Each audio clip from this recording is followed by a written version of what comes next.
আর এই কথাগুলো কিন্তু সবখানে ইন্ডিয়ার পত্রিকায় কিন্তু নীরব থাকবে না, যে প্রচার হবে যে বাংলাদেশের 6 জন গিয়েছিল, 6 জন 5 জন ইন্ডিয়া বাংলাদেশ মারছে, ওই বিতর্কে যাব না। বিতর্ক হচ্ছে তাকে মারা হয়েছে কি সে ইনোসেন্টলি মারা হয়েছে, না তারা ইন্টারনাল ইলিগাল ব্যবসা, যেটা রাষ্ট্রের জন্য হুমকি, ক্ষতিকারক, রাষ্ট্রীয় নাগরিকদের যেটা কষ্ট দেয়, যেমন স্বর্ণ চোরাচালান, যেটা হুন্ডি ব্যবসা, সেইটার সাথে জড়িত থেকে যদি ভারতের যে সে যদি বাংলাদেশিদের সাথে মারা যায়, ভারতের সাথে মারা যায়, এই দায় দায়িত্ব কি বর্তমান সরকারকে নিতে হবে না?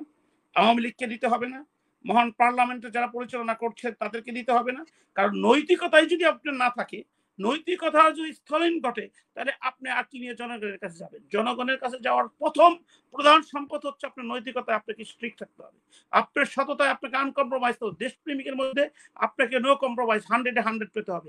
আওয়ামী লীগের একজন সংসদ সদস্য, রানিং 3 বারের সংসদ সদস্য, ঝিনাইদহ 3 থেকে উনি নির্বাচিত হয়েছে। ওনার ডাকনাম আনার।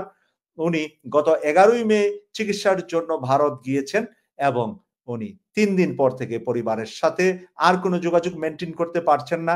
কলকাতার একটি ফ্ল্যাটে ওনাকে হত্যা করে টুকরা টুকরা করা হয়েছে। ব্যারিস্টার আশরাফুল ইসলাম এর সাথে আজকে যেটা জুটে গিয়েছে একই দিনে, এটা একটা দুঃসংবাদ। সেটা হলো নরসিংদীতে 22 চেয়ারম্যান প্রার্থীকে পিটিয়ে হত্যা করেছে। তাই আজকে আপনার দল নিয়ে আপনি একটু আলোচনা করবেন, সেটা আমরা আশা করি। পরিষ্কার কথা আপনি বলেন, আজকেও পরিষ্কার কথা বলবেন। Barrister M Ashraful Islam, Bangladesh supreme court. আমি আর বাবা একজন সাধারণ গ্রামের কৃষক, সেখান থেকে লেখাপড়া করে দেশ বিদেশে লেখাপড়া করে ব্যারিস্টার হয়েছি, এবং দেশ সেবার জন্য যে জিনিসটা সবচেয়ে বেশি দরকার সেটা হচ্ছে চরিত্র, সেটা হচ্ছে আদর্শ, সেটা হচ্ছে ন্যায় নীতির প্রতি অকণ্ঠ বিশ্বাস, সাহসিকতার সাথে মোকাবেলা করা। থানার ভাড়া ইউনিয়নের ভাড়া উচ্চ বিদ্যালয় সন্ধ্যার সময় এই সন্ত্রাসী টিটু, আজকের বাণিজ্য প্রতিমন্ত্রী, আমার বিশ্বাস আমাকে পিটিয়ে সে ভোট চুরি করে নির্বাচিত হয়েছে দেখে তাকে প্রতিবন্ধী করছে বাণিজ্য প্রতিমন্ত্রী।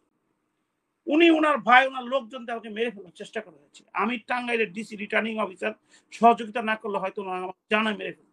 পুলিশ কিন্তু আমাকে কোনো সহযোগিতা করে নাই। আজকে আমরা আপনার কথা কেন আমি আওয়ামী লীগ ছাড়লাম, আপনার কোশ্চেন উত্তরটা দিচ্ছি, কারণ সবাই তো প্রতিদিন আমার টক শোতে আসে না। যেখানে তখন আসলো, তারপরে 7ই জানুয়ারি ইলেকশন হলো, আমাকে সরকারি কর্মকর্তা গোয়েন্দা সংস্থা থেকে আরম্ভে বারংবার আমাকে কনফার্ম করা হয়েছিল যে এই ইলেকশন হবে। এখন পর্যন্ত স্বাধীনতার পরে এরকম সুন্দর সুষ্ঠু ইলেকশন হয় না। আমিও ব্যক্তিগতভাবে বিশ্বাস করেছিলাম, যেহেতু ওনারা ডেমি ক্যান্ডিডেট দিয়েছেন, আমাদের মধ্যেই ইলেকশন হচ্ছে, মানে একটি মায়ের 4টি সন্তানের মধ্যে ধরতে পারে, তো সেখানে তো অবশ্যই একটা নিরপেক্ষ ইলেকশন হবে। আমি আমার সর্বোচ্চ চেষ্টা করছি ভোটারগুলোকে নিয়ে আসার জন্য। আমার পায়ে ঘা হয়ে গিয়েছিল, আমি ফজরের নামাজ পড়ে স্টার্ট করতাম, 12টার সময় ঘুমাতাম।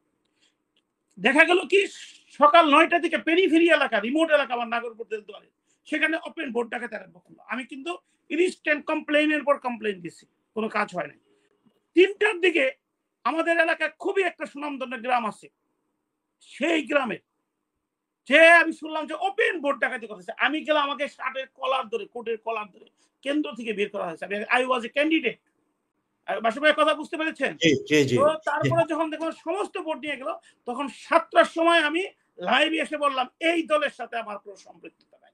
যারা মানুষের ভোটাধিকার অভ্যাসগত কারণে, মানে চুরি করতে ডাকাতি করতে করতে অভ্যাসে পরিণত করে ফেলছে, সেই রাজনৈতিক দলের সাথে থেকে কোনো গণমানুষ দেশ এবং জাতির সেবা করা সম্পূর্ণ সম্ভব।